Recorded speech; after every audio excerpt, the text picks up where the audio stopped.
So once again, welcome for this awareness session on today's program for Contractor HSE Plan during construction and commissioning.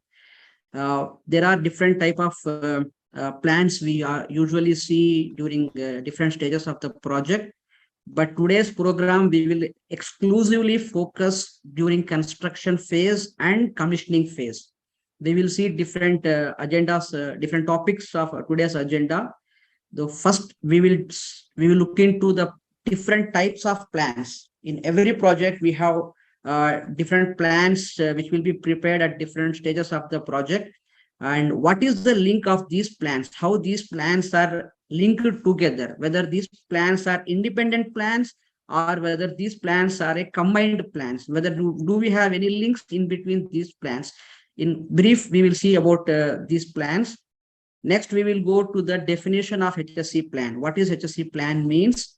After that, we will look into the different stages, phases of project life cycle. We all know that every project has its own project life cycles. Some projects goes from start from identification to operations, follow all the phases, all the stages, but some of the projects goes skipping some of the stages. So we will look into the different stages of the project life cycle. After that, we goes to the different types of HSE plan. First, we will see different types of the plans. After that, we will look into different types of the HSE plans.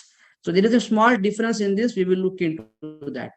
So the fifth objective of today's agenda is the overall objectives of Project HSE Plan. Just a minute.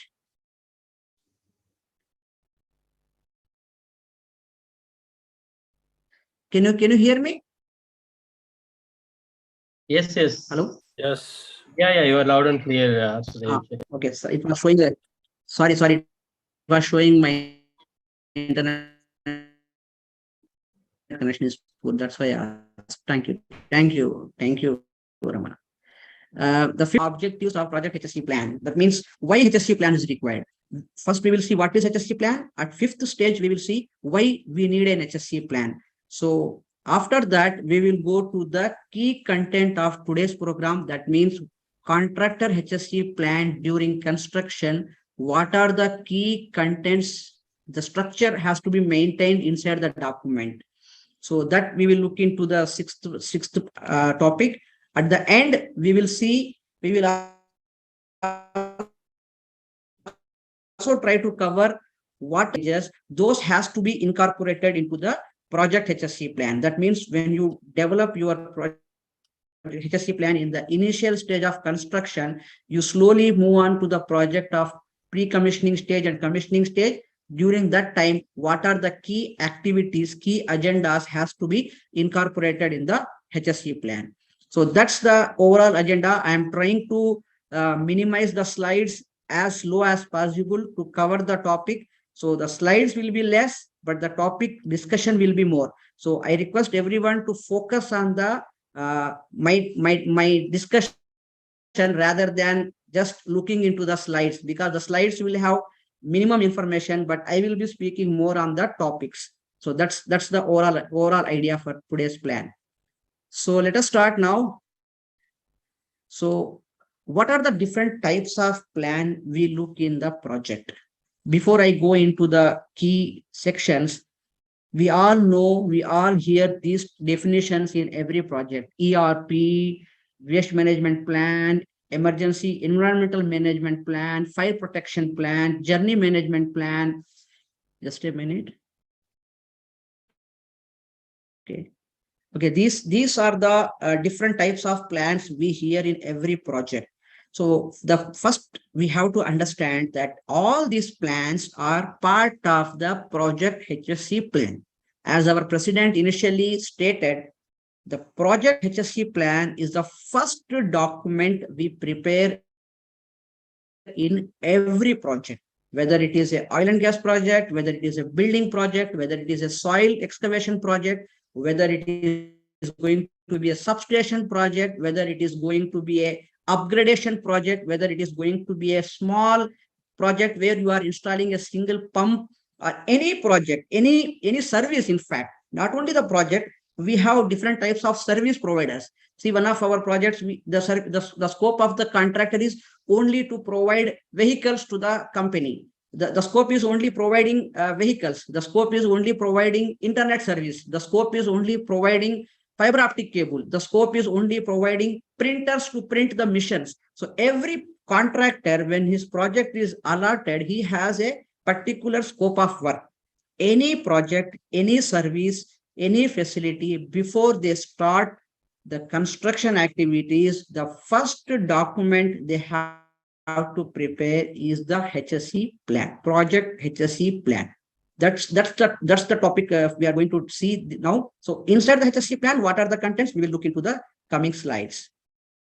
So all these documents of ERP, waste management, journey management are included in the HSE plan. That's the motto of this slide. So going forward, we will see the definition of HSE plan. What is HSE plan? So when somebody asks you, tell me what is HSE plan, why we have to prepare this? The HSE plan is a simple document. It is a procedure which describes you how you will carry out your work in a safe manner by protecting health, safety, and environment. See, you allotted a project to a particular contractor. You want him to carry out the scope. Say you are allotted a substation construction project. The contractor is bringing his manpower, his equipment to construct the substation. So what as a client you expect? You expect him to execute his work in a safe manner by protecting health, safety, and environment.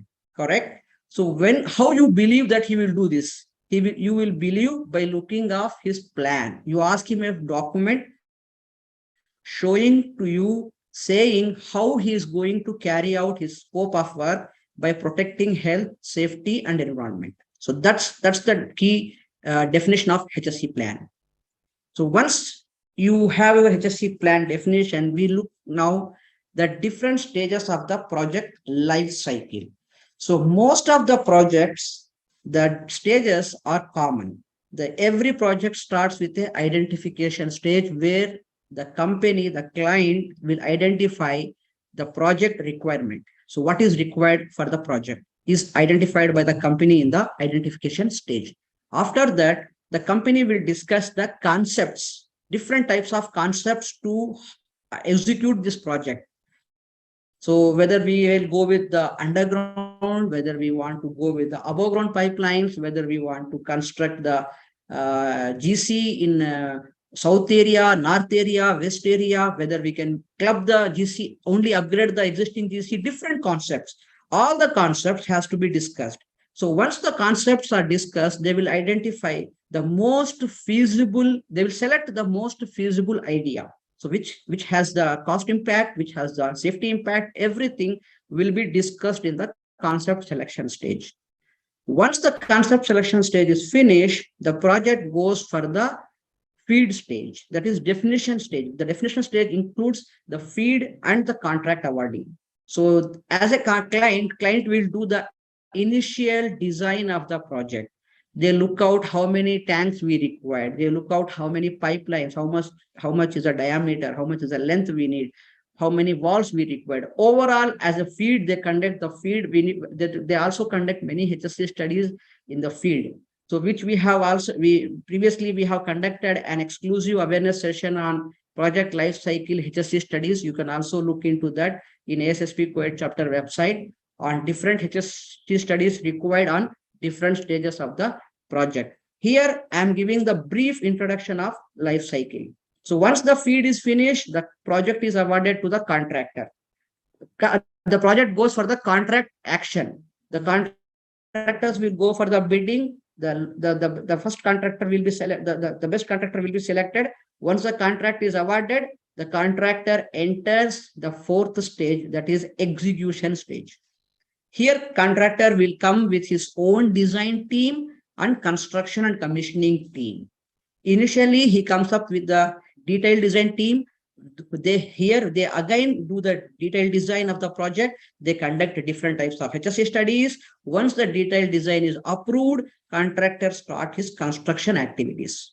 So once the construction starts, the construction will progress. At the end, he goes for the commissioning stage, and then the operation stage starts. So this is the overall life cycle of the project. We have many projects where the feed and detail engineering is clubbed together on different aspects that we will not discuss here. This is the basic idea of project life cycle. So in the next slide, we are looking of the types of HSE plans in different phases. We have also conducted one of the awareness session on each of these HSE plans. If you see in ASSP Kuwait chapter website link, it is available. You can also request Ramana to look out what are the contents of each HSE plan of concept, feed, execution, contractor, and operations. That's a different program. But in today's session, we are only focusing on contractor HSE plan, which is during execution stage. You can see in the previous slide, execution stage covers detail engineering, construction, and commissioning. So contractor HSE plan will cover all these key informations. The HSE plan starts initially by the company, develops initially by the company, further updates in the feed, further it hands over to the contractor in the contract award, and contractor will further update in the execution stage, that is construction and commissioning. Then he handovers the same document to company for operational HSE plan. So that's the overall picture of HSE plans. So in this single slide, we will see the objectives, why we need HSE plan. What is the objective of preparing the HSE plan? Whenever we prepare any document, we have a certain objectives. Every document, every study has its own objective. You conduct QRA study to identify the initial risk and societal risk to the public. You conduct fire and gas detection study to identify the location and height of the detectors. You conduct hazard study to identify the initial hazards during the project layout stage. You conduct hazard study, you identify the operational deviations. Similarly, HSE plan, when we prepare an HSE plan, it has its own objective. So by keeping these objectives, the HSE plan document has to be prepared. So the first and most important objective is to ensure that company HSE policy, company HSE objectives, company regulatory compliances are addressed. By looking a HSE plan, company will ensure that yes, contractor agreed to follow my HSE policy, to follow my company HSE objectives, to follow my country and my company regulatory requirements. So that's the first objective of HSE plan. The second objective is to ensure, the company will ensure that contractor is identifying potential hazards of health, occupational safety, process safety, and environmental aspects and impacts. So company will ensure itself that yes, the contractor is identifying this. How he will ensure? By looking this HSE plan. That's the second objective. The third and fourth objective is, once you identify your hazards, you have to apply your tools to mitigate those hazards. So what are the tools he is going to bring? What are the equipments he is going to bring? What are the safeguards he is going to bring? What are the safe systems he is going to bring? What are the PPE he is going to bring? What is the manpower he is going to bring? What is the certified trainers he is going to bring? All these things, by looking at the HSE plan, company will ensure. The fourth objective is to identify the key activities, roles, and responsibilities. See, every project has its own activities. Many projects goes for the deep excavations, confined space, working at height, different type of activities. So all those activities has to be mentioned in the HSE plan, and roles and responsibilities of the key personnel. The last objective for the HSE plan is to estimate the time. So the contractor will confirm the company, but within the given time, we will execute these key activities and finish the project. So these are the resources we are going to bring for the project. So all these goals to achieve HSE goals and the objectives, All these things he will be listing out in the Project HSE Plan. So with this, we finish our brief introduction about what is HSE Plan, what is the types of project life cycle, what are the types of HSE plans we have, and what are the objectives of Project HSE Plan. Now we are entering into the key part of the awareness session, structure of Contractor HSE plans, nothing but contents of Contractor HSE Plan. When anyone who is preparing the HSE plan, if he follows these steps, it will look like a very good document to review and to approve. So how the first and most important thing we start with is the Project HSE philosophy and commitment. So every project, it has its own introduction. So when you prepare the Project HSE plan, it is requested to write the introduction of the project in a clear way. So I will give a small example. Suppose if you are building a, say you are constructing a substation. Say once again, take the example of substation. You can write the so-and-so company which has 10 substations would like to enhance its power capacity to so-and-so watts. So it is going to construct awarded a new project. So like that. So the introduction of the project has to be very clear and specific. So before we once again enter this topic, I would like to highlight one key point, which is like every project HSE plan, when you prepare, try to write the information as much as possible related to your project. We have experienced many times the people who are preparing the HSE plan, they write much as information which is outside the project scope of work, which is not applicable to the project scope. So this is the basic idea. When you prepare this particular document, write the key information of your scope of work. So that's the first point, to write the introduction, and then define your project scope of work. Clearly define your project scope of work. The boundaries, the scope of work is nothing but your boundaries. Right from the beginning till the end, what is your scope? Exclusively define your scope. If you want to write additionally, say what if it is not part of your scope of work, that also you can mention. However, kindly ensure to write your clear definition. Suppose example I will give you. If your project is only supply of equipments, so you have to clearly write the project scope of work is supplying of equipments to the company. If your project is supplying of manpower, write clearly the scope of work is supply of manpower. So the similar way, if your scope is only constructing a GC, you have to clearly write the project is construction of GC, which consists of 10 tanks, 5 separators, pig launchers, pump house, instrument air, control building, substation, so and so. So this is how the scope of work has to be clearly defined.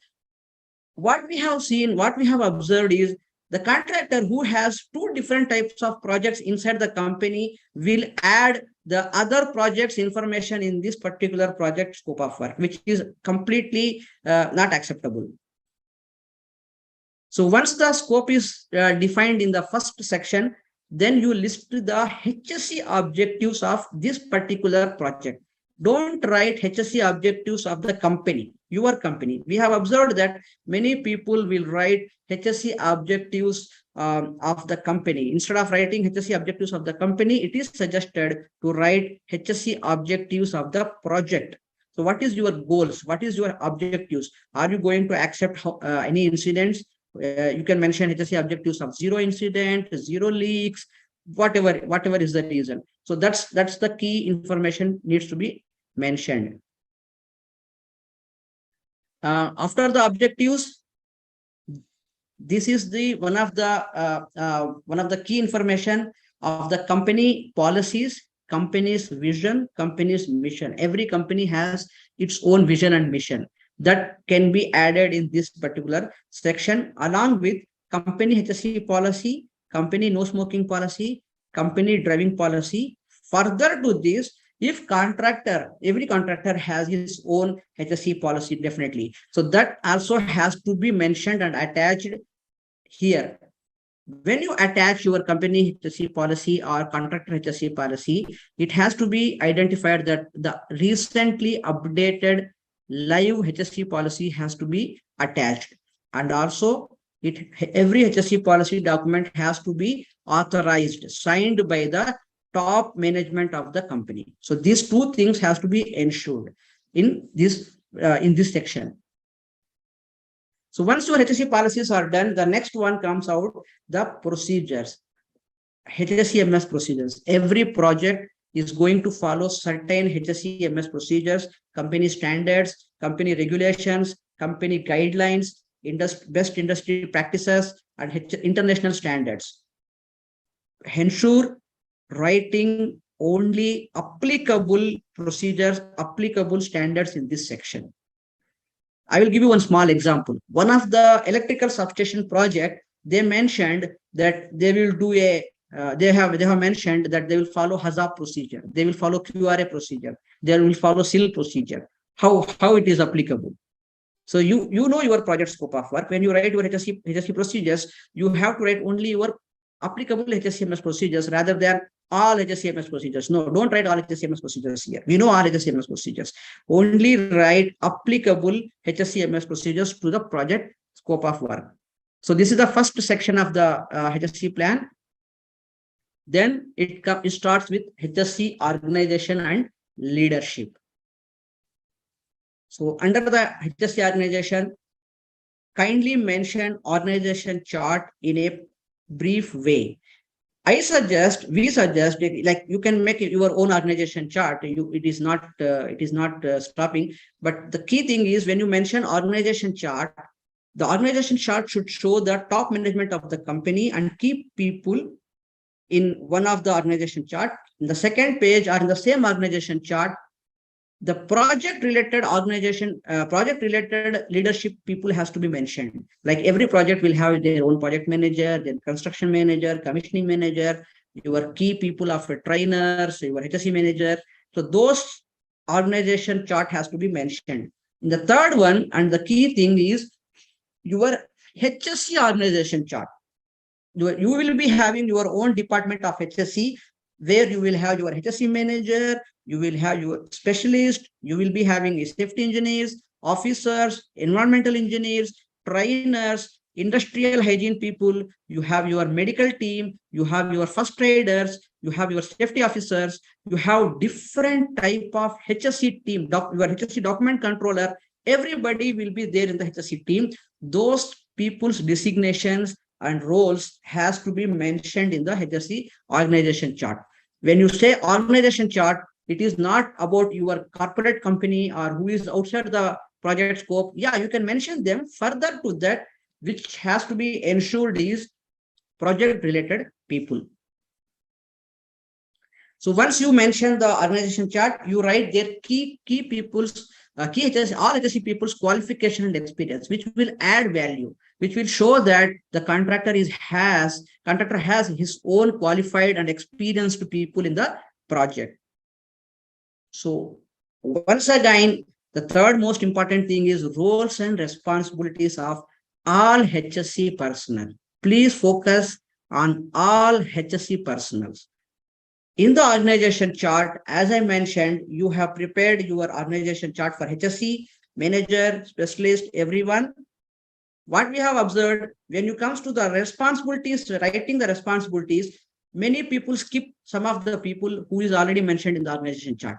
Like they don't write the roles, responsibilities of environmental engineer. They don't write the responsibilities of the trainer, first aider, medical officer, or your document controller, your HSE manager. Sometimes they club HSE manager roles and safety engineer roles in the same way. HSE manager / safety engineer. How it is possible? Safety engineer cannot execute the roles and responsibilities of HSE manager. So you have to clearly identify the roles and responsibilities of all HSE personnel whom you have mentioned in your organization chart. After that, you mention your HSE manpower details. Every project will have that 20, some projects they have 20 safety officers, 80 safety officers, 10 safety officers. You have one environmental engineer, 2 environmental officers. So your manpower details has to be mentioned in the, has to mention here. addition to that, if you like to add any other key people's roles and responsibilities, such as construction manager, commissioning manager, electrical engineer, driver, even you can add a driver's responsibilities, your firefighting team responsibilities. So any other key people whom you feel, project manager, example, project manager he is a key person. So those people's responsibilities you can add as applicable. So this is how the section has to be prepared. Then we move to the third section. I think we are going a little slow. I will little rush because we have less time now.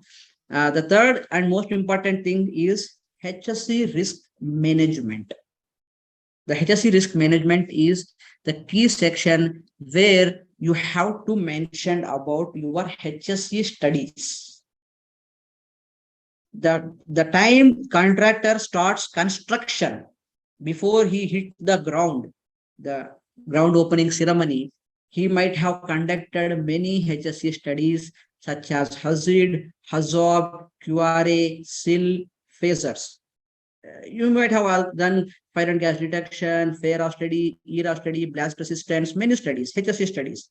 I'm not talking about construction related. I'm talking about process and design related.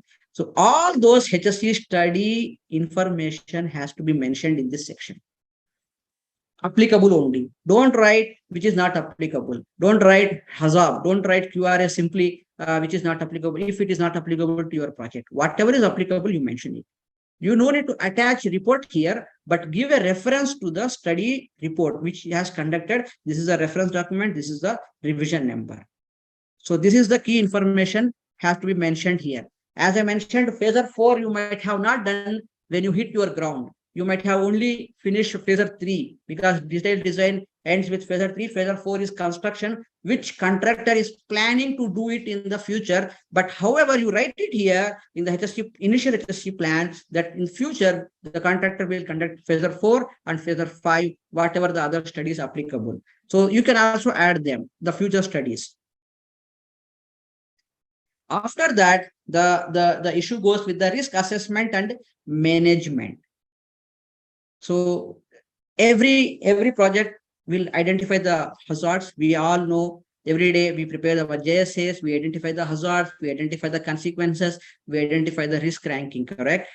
There is a criteria defined.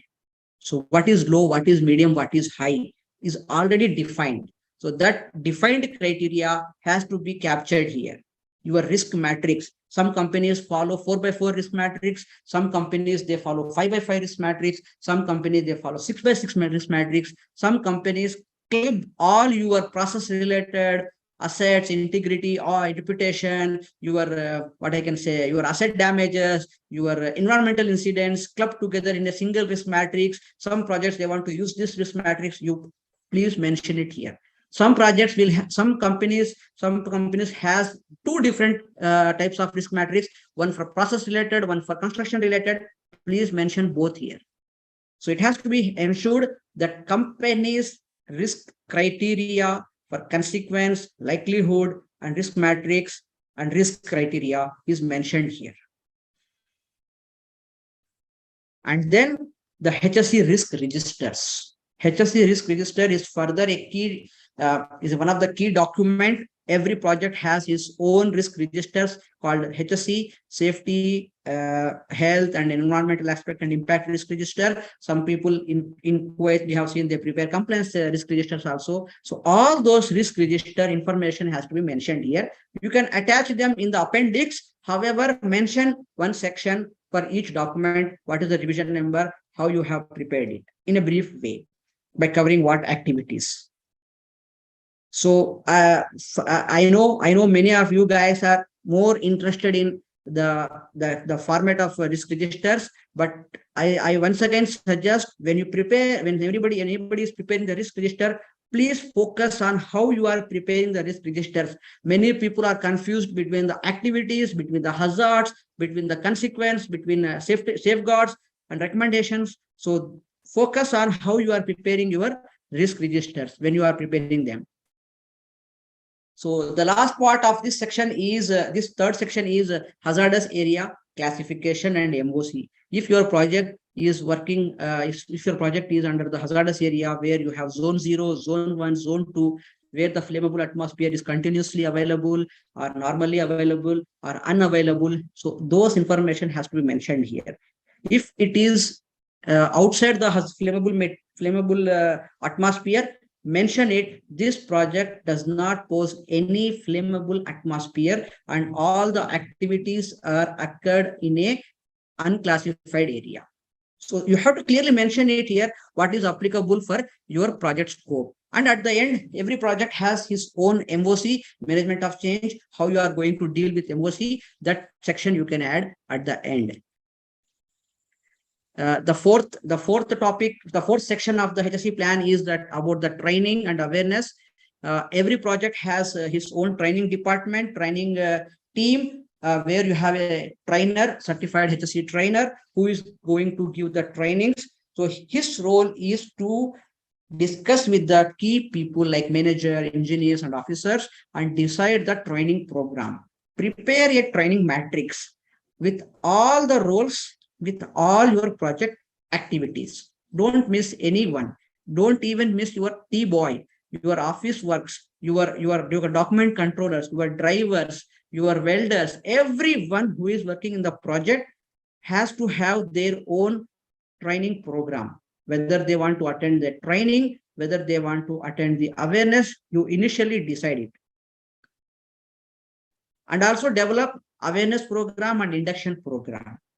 So what is the purpose of induction program? See, many visitors are going to come. Many people first time going to add in your project who are not aware about your project hazards, who are not aware about the emergency situations, who are not aware about the assembly point, escape routes. They don't know whom to call, what is the emergency number. So these details has to be shared in HSE induction program. So develop separate document for induction program where your induction details has to be mentioned in what are the PPE you have to wear when you go for the project, what are the safety requirements has to be ensured. See, you will not believe the people take what I can say granted about the HSE induction program. When the incident happens, the visitors, how they will handle, we don't know. So please ensure that induction program is properly prepared and properly communicated to all the people who are coming first time to the project. And you have certified training programs. Every project will be having certain certified training programs for the manpower. I'm not talking about equipment here. I'm talking for the people. Say you have crane operators, you have riggers, you have welders, where you need the third-party certification training programs. So in the HSE plan, identify what are the roles who need the certified third-party training. Addition to that, add your HSE campaigns. Every project will be conducting many different types of HSE campaigns, such as driving, heat stress, H2S, working at height. These days, every project is conducting for COVID-19 HSE campaign. So every HSE campaign things you add it here and do awareness and provide awareness to the workers. At the end of this section of training, the key things is HSE promotions, awards, and rewards. Believe me, here I can say before COVID, we were encouraging the workers, we were providing the awarenesses and rewards and promotions. These days, this particular section, we are lagging. I have a personal experience in one of the projects where we were visiting. The contractor has, I cannot mention the name of the contractor. You will not believe, every time when we visit, he appreciates the workers by giving them small vouchers. You can see the smile and you can see the happiness of the workers by when they get appreciated with the company personnel, with PMCs, with the contractor management. So try to encourage your workers by providing the awards, by providing them some rewards. So this is the fourth section. Then we move on to communications and meetings. So when you have a project where you have a manpower, you will be conducting different types of meetings. So in this section, you have to write what are the different types of meeting, HSE meeting, construction meetings, commissioning meetings, or your environmental meetings. Sometimes you do different management meetings. So all those meetings, duration, location, where you are going to conduct, who are the key participants required, and what is the agenda? What are the things you are going to discuss in the HSE meeting has to be mentioned here. And also write the toolbox talk topics, and who will be conducting toolbox talk, how much is the duration, where is the location you are going to conduct. After that, you write about your HSE alerts, how you are going to communicate. Are you going to display them? Are you going to give the pamphlets to the workers? Are you sending them the WhatsApp messages? Are you sending them by emails? Or are you providing the big banners? How you are going to share the HSE alerts? So that information has to be mentioned. Similarly for the lesson learns. And the end, you have to mention your communication methods. Are you going to, how you are going to communicate to your subcontractor management, your company management? Are you sending official memo by paper or by documents, by emails? What is your method of communication for both internally in your organization, external to the clients and other stakeholders? In the end, how you are managing your documents, the records, how you are controlling them. This is one of the key things during the audits. It is very difficult. Sometimes it will be very difficult even to the contractor to identify his own document. This is not right. So every contractor should have, the management should have the control and records of all the documents on their fingertips. So this has to be mentioned in this section. Now I can say, just to your information, we have only covered 30%. We still have 70% to cover. So we are at 60. Sorry, 40% we have covered. We have 60% more. The next key section is safe work practice. So up to now we have covered the planning and communication, the initial documents. Here comes the safe work practices of your project. So now you are, say example, you have multiple activities, excavations, working at height, painting. So how you are going to control them? The first and important thing is, what are the different types of work permit you are going to issue in your project? Are you going to have cold work permits, hot work permit, vehicle entry permits, or confined space permits?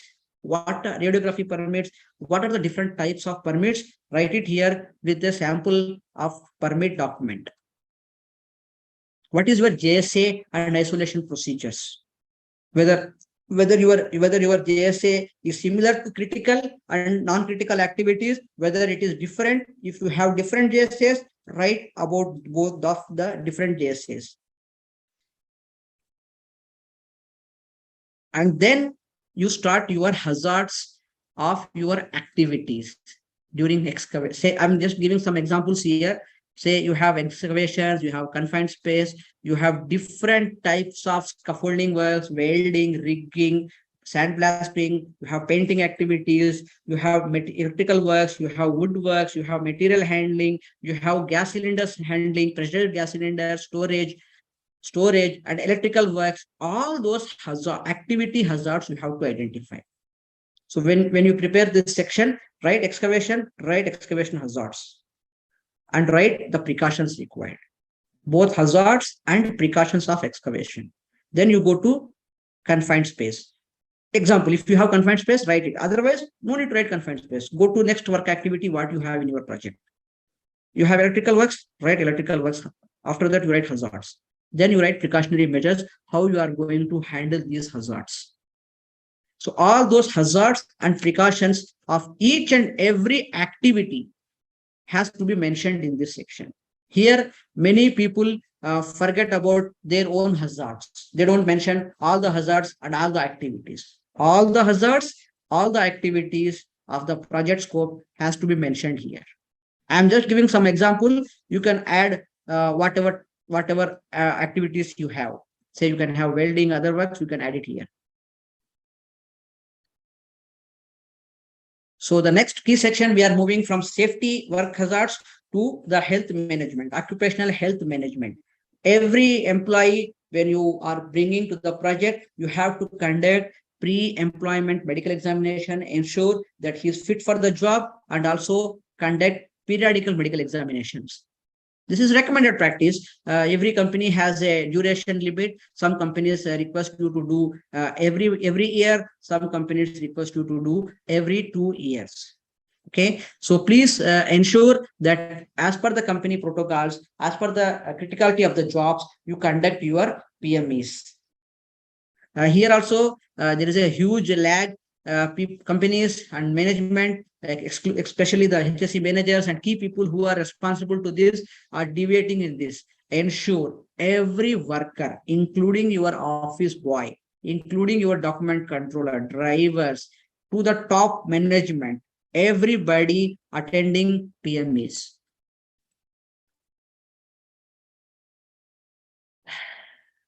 Sorry. Then you mention about your audits, occupational health audits, where you will be conducting the health audits. You are right about them. After that, mention your medical facilities. Every project will be having the first aiders, first aid rooms, first aid kits, ambulances, water tankers, and emergency vehicle details. I would just like to tell you guys that when you are making your ambulances and water tankers, don't try to utilize the ambulance driver mobile number as an emergency number. This is a bad practice. People are admitting. So ambulance driver has his own mobile. You don't know he is going to recharge this or he's going to maintain it. Maybe he's leaving your job or water, similarly to the water tanker. So this is not the right practice. The right practice are these people should have a company contractor independent mobile services. The number, the emergency number. Ensure this in your emergency response. So all the details of your driver, your first aiders and first aid rooms, kits, how many kits you are going to maintain, what is the ratio, 1:20, 1:25, 1:50, you have to mention it here. How many ambulances are available? What is the location of the ambulance?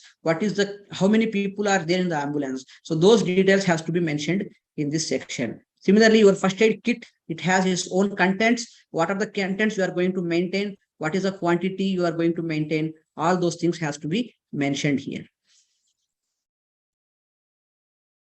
Similarly, every project will be having the welfare facilities, such as you will be having the dining hall, drinking water, washrooms, restrooms, food stores. Those details has to be mentioned. Are you maintaining them inside the project? Are you maintaining them outside the project? How many of them are there? How you are inspecting them? How you are doing the health inspections, audits on all those welfare facilities? Are you maintaining the cold water plant? How you are maintaining your hot waters, and how you are maintaining your cold waters during summer? So all those things of welfare has to be mentioned here.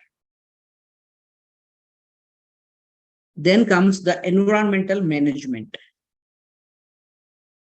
Every project generates its waste.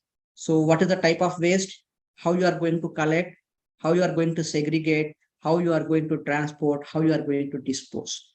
So this is a key information in respect to Kuwait. We have a very stringent KIPA regulations. So these regulations has to be followed. The transportation of waste, especially the transportation of waste, has to be done by the KIPA approved transporters. There are some KIPA approved companies. There is a list available. Only those people can transport the waste. Also, every day you segregate your waste at site. Don't try to accumulate construction waste, hazardous, non-hazardous waste. Segregate them properly. Provide training to your supervisors and workers every day. Try to spend some time so that in future everyone's job is done. So your project environmental officers, project environmental engineers, let them ensure that these things are properly segregated. So, and also the disposal of the waste. One of the key things these days, we have seen some people who got taken by the legal committees that they are disposing the waste in the non-designated areas. We have designated areas to dispose the waste. Overall, every country, every project has its own waste disposal locations. Ensure that it has been properly disposed there, and you have the letter. Just we will wait for 2 minutes. We have a azan here.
Okay, once again, we started. So the point I was mentioning about the waste disposal. So ensure that the waste is properly disposed. You are maintaining the records. So this is one of the key things. When people are coming for the environmental audits, they ask the document how you are maintaining your waste disposal. So the waste disposal has to be signed by the transporter or the approved company driver who is taking the waste, and the people who are at the disposal location, they also have to put their stamp of receiving the waste. So these documents has to be maintained. So attach the templates in this section and write about flora and fauna, whatever is there applicable to your project. If you have any flora and fauna at your project, how you are going to handle that, and also the pollution control, whether you have, how you are managing your air pollution and your water pollution. So the soil pollution, all those things, the ground pollution, everything has to be included here. Even little rush now, we are at 8:10. Okay. So the next important topic is the equipment management. The next section you can mention about how you are managing your equipment, such as your PPEs. You will be having so much of PPE at site. You can see many of your PPE laying hand gloves and your slings and all thrown here and there. So this is not the right thing. So you have to properly describe what are the types of PPE you are going to utilize at the project, how you are managing your PPE, how you are storing them, how you are distributing them, how you are ensuring that the workers are properly wearing it, how you are ensuring they are properly storing it. After that, you mention about your mechanical handling of loads, how you will be having different types of equipment at site, how you are handling that equipment. And then you mention about your fire and gas detection system. So every project will be having smoke detectors installed at the site offices at different locations, heat detectors in the pantries and many locations, hydrogen detectors in the battery rooms, H2S detectors where you have a flammable, your hydrocarbon lines, your facilities. So how you are going to handle them, how you are going to calibrate them, how you are going to inspect them, how you are going to install them, maintain that. Everything of the detection system has to be mentioned here. And also you will be having your portable H2S detectors. So those detectors, multi-gas detectors, how many are you are going to maintain? You should maintain a proper register for that with the tag numbers, with the calibration dates, validity, and third-party approvals. All the details has to be included here. Similarly, every project has its own safety critical equipments. So all the safety critical equipments during construction phase, during commissioning, during operation has to be addressed here. There are two different safety critical equipment. One is at the construction time, during construction time, one is during operations time. So for the operations times, there is a separate study which will be conducted. I remember safety critical equipment study by using what we can say that one good word is there. Falcon, sorry, I just forgot it. There is a beautiful way of doing this safety critical element analysis. Similarly, the certification of equipments. See, the previous slide, I was explaining to you regarding the certification of manpower. Here, you have to mention certification of your equipment. Say you are bringing your mobile equipment, your cranes, your buses. So you will be some equipments you need third-party approvals, some equipments you need controlling team approvals. So how you are going to maintain them? What is the template for that? What is the register you are maintaining? What are the equipments you are bringing has to be mentioned here. So the next section goes to the transportation and road safety, which is, I can say, in Kuwait, especially Kuwait and also worldwide, one of the major concern, the safety of people traveling by road during all the by means of individual vehicles, by means of pool vehicles, by means of buses. So this is the one of the big concerns, how you are going to handle it. What is your journey management plan? So journey management plan will be having different sections, like what are the driver's roles, what drivers has to do, what he should not do, how he will be maintaining the vehicle, how you are maintaining your inspection, journey during night hours, journey in the deserts, in the gatch roads, during rain season, during bad weather, during sandstorms, in case of emergency, how you will handle, in case of incidents, how you will handle. If there is a violation, how you are going to handle it. Everything will be mentioned in the journey management plan. So that document, you can give a reference and put an appendix as a journey management. Even in my first slide, I have shown you journey management plan is part of the HSE plan. So here it comes. So then you mentioned about the defensive driving. So nowadays, every company, every contractor is encouraging people to take their defensive driving training programs. So mention about that. Are you going for the certified third party or in-house defensive driving? So if whatever you are going to give, mention it here and the frequency of that. And also mention, if you can mention about the road diversions, if you have any project related road works. So some projects are exclusively for the road works. So if your project itself is a road construction, what about the existing road? You will be giving many diversions. So mention all those diversions in the project. Similarly, how you are transporting your material, how you are transporting your personnel, what are the types of equipment are going to be used, all those information has to be mentioned here.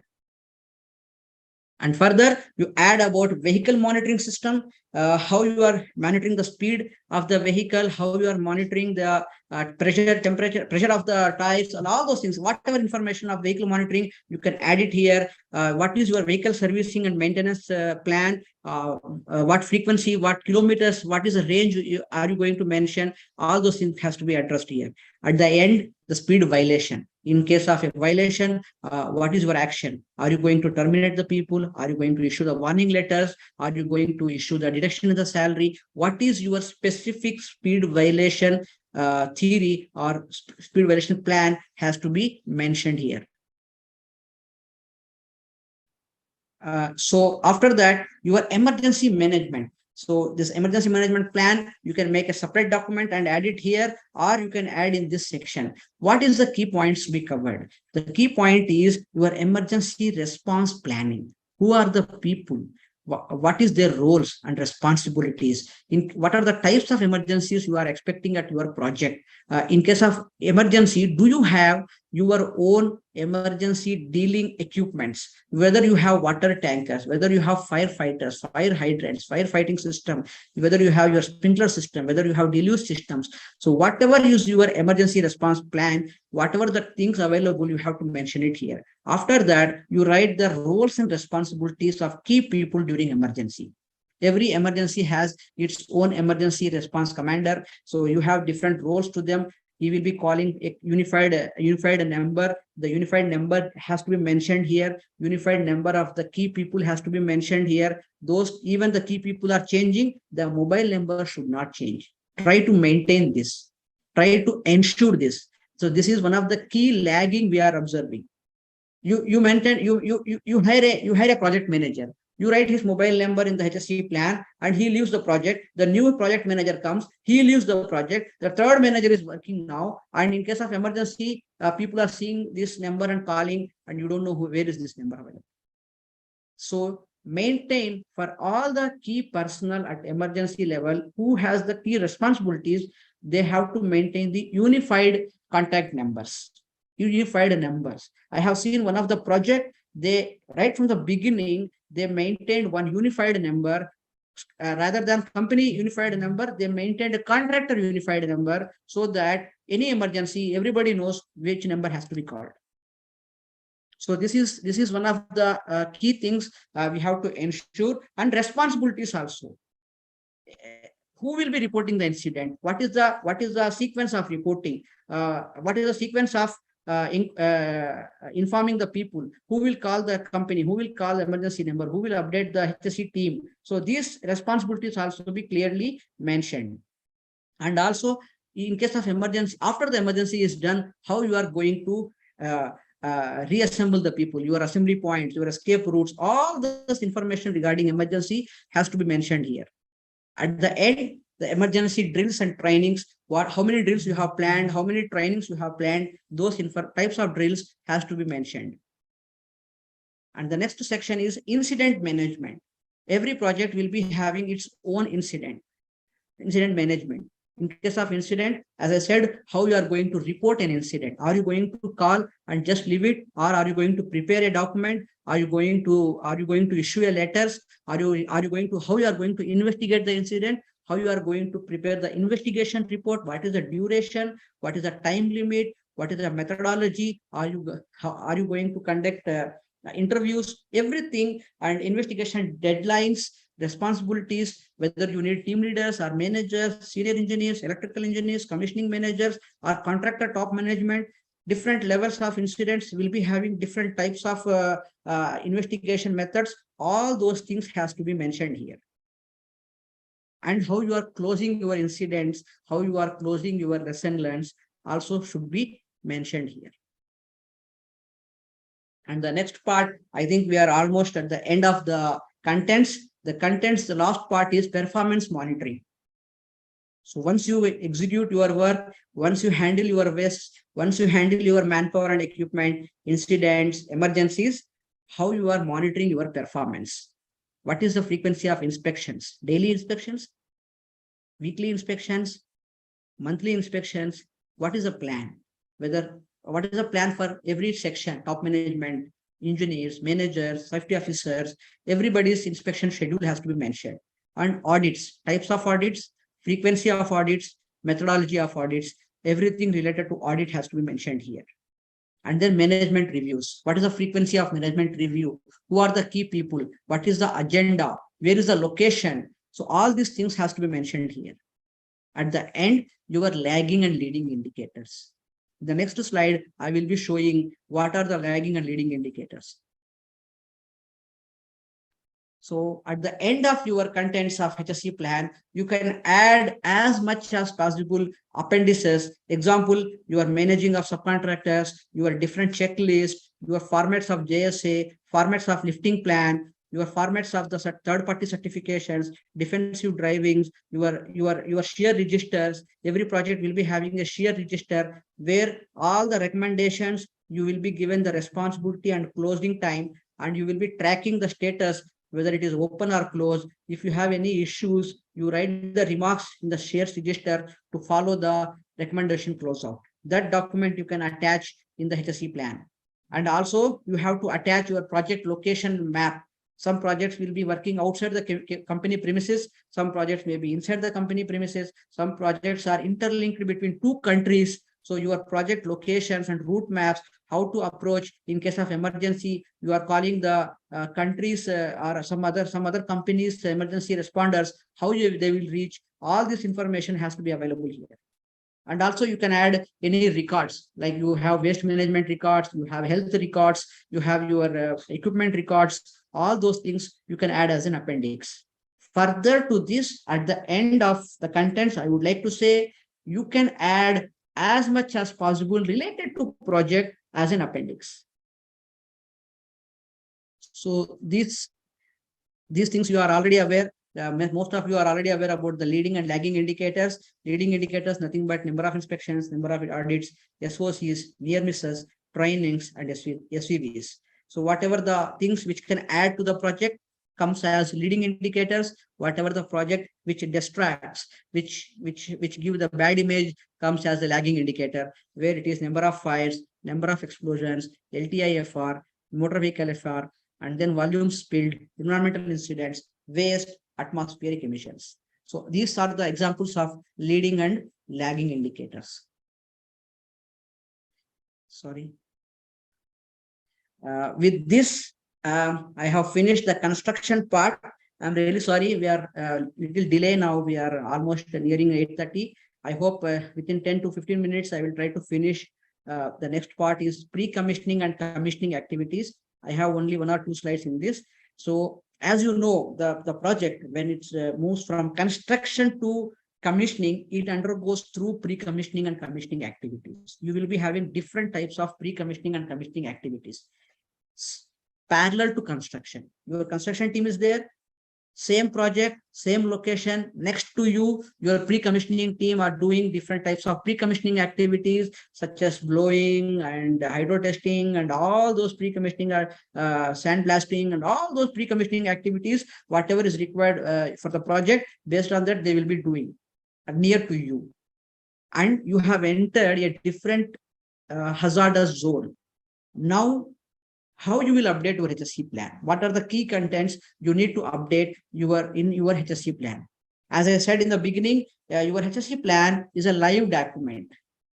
Whenever, what is the frequency of HSE plans updates?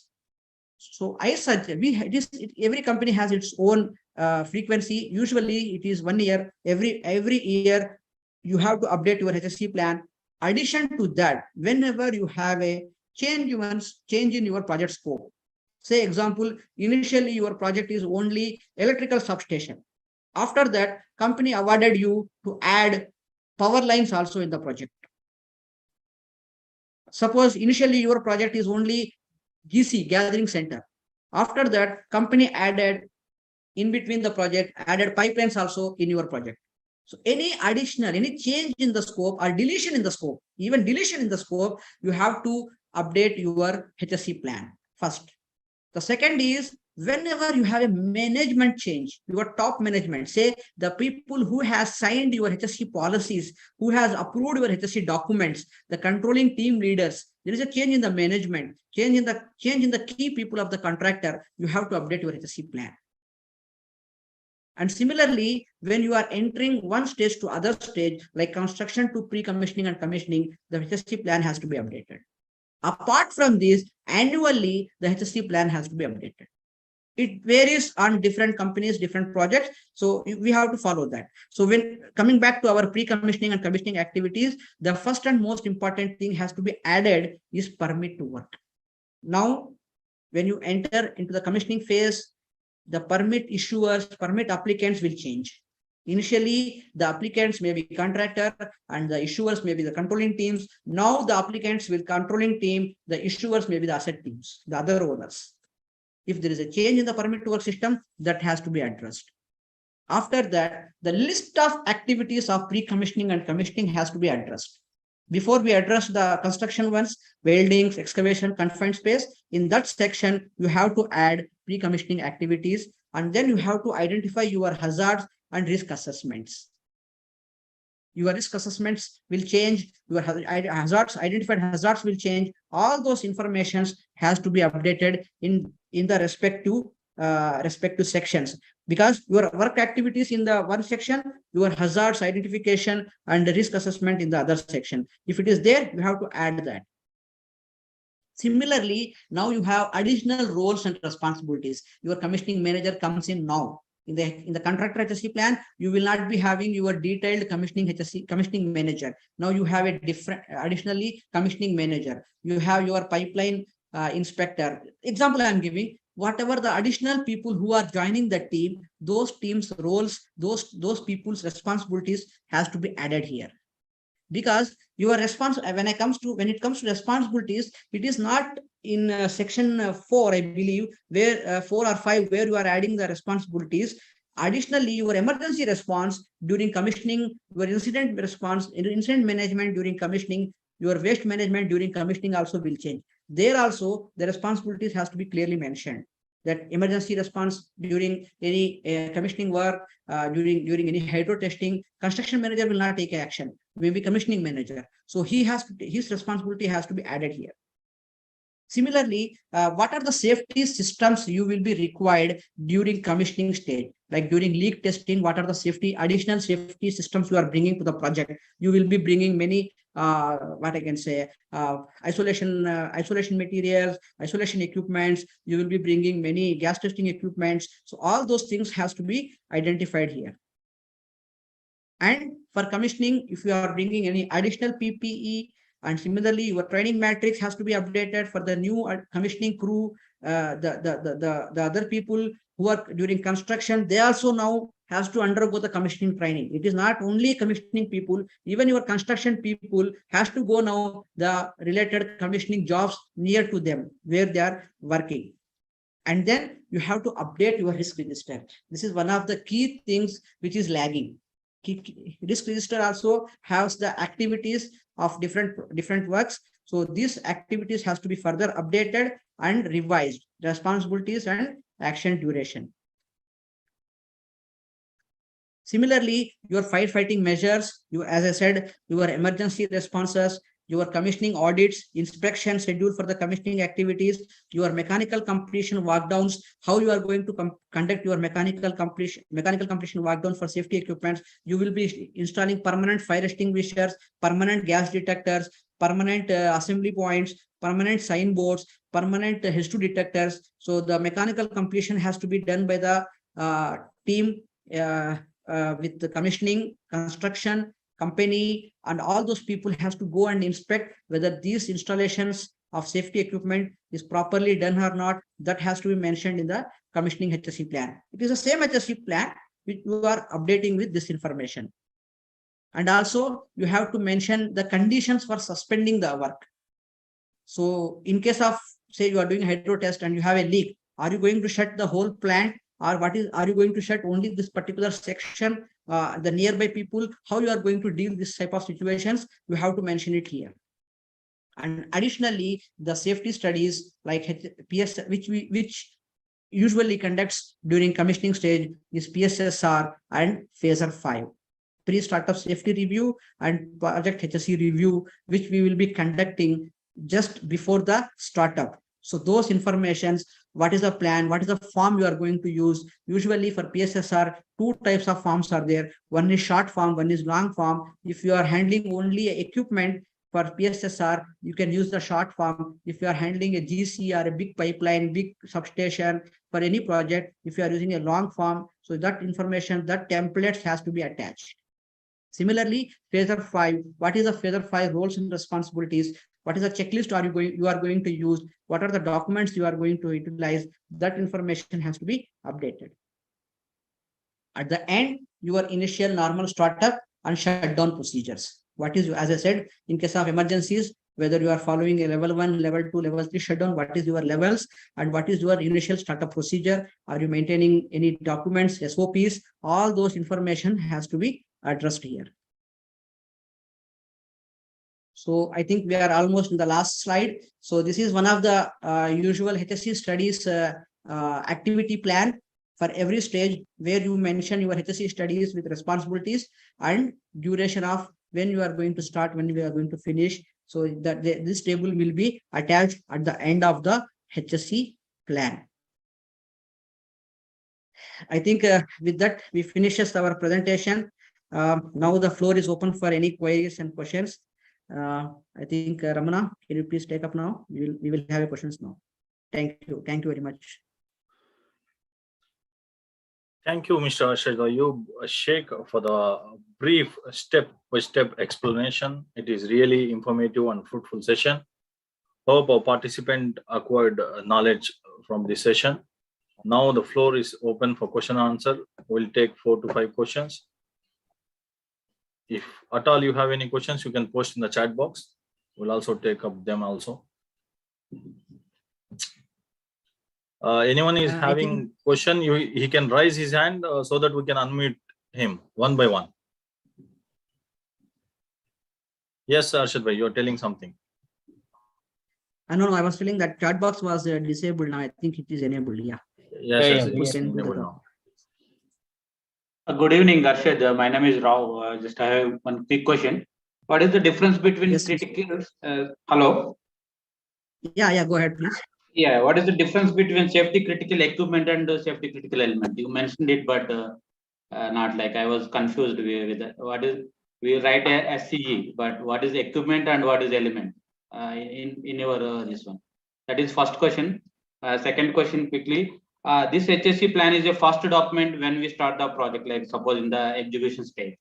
And once you get approved, I never seen contractors updating until unless you put some recommendation either in the phaser 3 or phaser 4. Majority of the time he may not be updating because he may not be knowing, for example, waste management. He may not be knowing at the stage of the project quantifying of the waste and segregation and collection. So how frequent this document has to be updated? These are my 2 questions. Can you repeat your second question, please? Because the HSE plan is the first document of the project, like so until unless you approve the document, the contractors keep on following up with company that until unless you approve this document, I cannot do any site works, starting of the construction of the site offices, all those things like. And at the starting of the project, you may not be knowing what kind of waste and all this until unless the HSE manager are all understanding of the project scope. And you have mentioned many detailed things to be included in this scope. But many times I have seen it's a very minimal, and majority of the time they put only HSEMS procedures to be followed. Understood. Thank you. One answer, they say that KOC HSEMS procedures to be followed. Yeah, thank you, Rao. I understood your questions. Thank you for 2 beautiful questions. The first question is safety critical elements. I was telling during construction stage, the list of safety critical elements is different.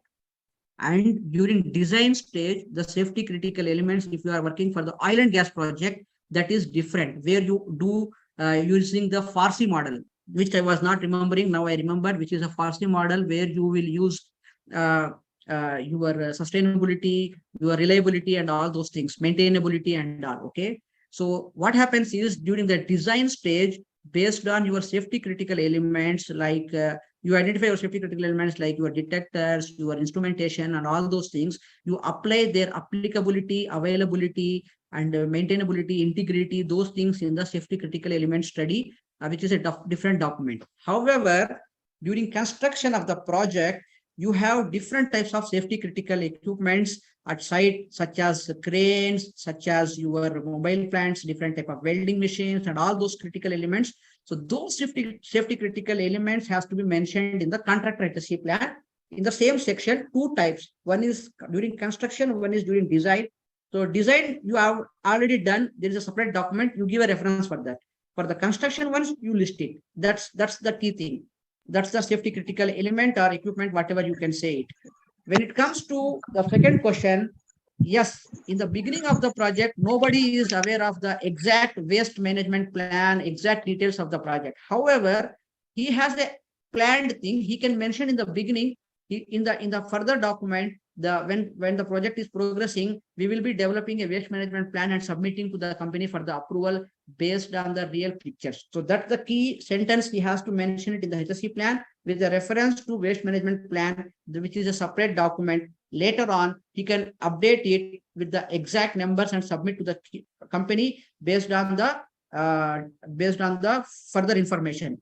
Addition to that, in the HSE plan, he has to mention monthly wise, we will be submitting waste generation report to the company, where every month contractor will submit separately a separate document to the company with the type of waste, tons of quantities of the waste generated and the disposal methods. So thus those key information he can address in the HSE plan. That's the question answer.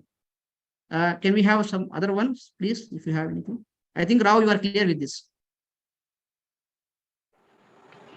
Yes, sir. Thank you for your explanation. Anyone have question? Can raise your hand so that we can unmute you to ask your question.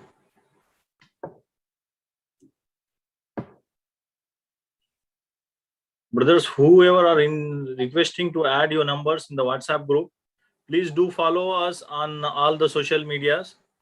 Asif, Ashok sir has raised his hand. Please unmute him. Okay.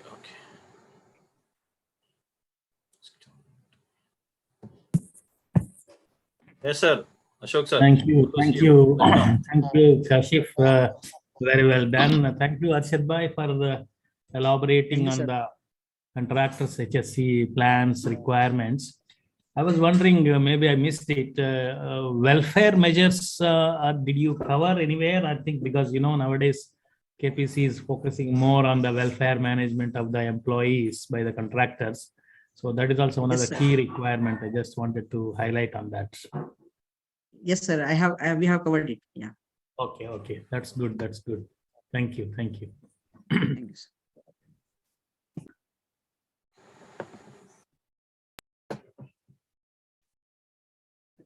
Any other questions? Yeah, we'll take one more question. Final question.